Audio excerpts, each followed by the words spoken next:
قرضے چڑھے ہوئے ہیں یہ ایک بیماری کے سمٹمز ہیں. بیماری کچھ اور ہے. اخلاقی طور پہ ہماری قوم کو تباہ کیا ہے. پھر معاشی تباہی. آج مجھے ایک ملک کا بتا دیں جس کی اخلاقیات اوپر ہو, جن کے مورل سٹینڈرڈز اوپر ہو اور وہ غریب ہو. ایک ملک مجھے بتا دیں, اور کوئی ملک مجھے بتا دیں جتنا مسائل ہو سب کچھ ہو لیکن وہاں کی بھی جو لیڈرشپ کرپٹ ہو وہ مجھے بتا دیں کہ اس میں خوشحالی ہو. دیکھیں یہ ساتھ ساتھ جاتا ہے. اس وقت کیا ہوا تھا مدینہ کی ریاست میں؟ کیا انہیں کوئی سونا تیل مل گیا تھا؟ کیا ہوا تھا کہ ان کے پاس کوئی پیسے آ گئے تھے؟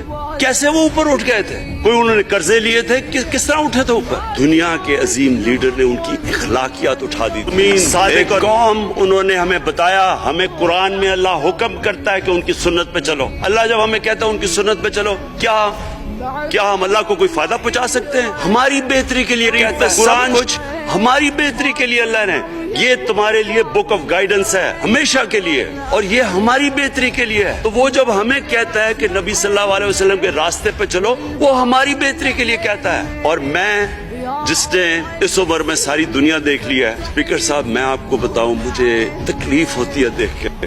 جب میں یہ مغربی ملکوں میں جاتا ہوں, اسکینڈینیویا میں, سوئٹزرلینڈ میں, آپ وہاں کے اخلاقی سٹینڈرڈز دیکھیں, ان کی مورل سٹینڈنگ آئے گی آپ کو کہ جو ہمارے ملک میں ہو رہا ہے. اور یہ جو سینٹ کا الیکشن ہوا ہے, آپ کو افسوس ہوگا کہ ہم وہ کس کی امت ہیں, ہم کس کی امت ہیں, کس کے نام پہ پاکستان کا مطلب کیا, لا الہ الا اللہ, اس پہ یہ ہمارا ملک بنا تھا.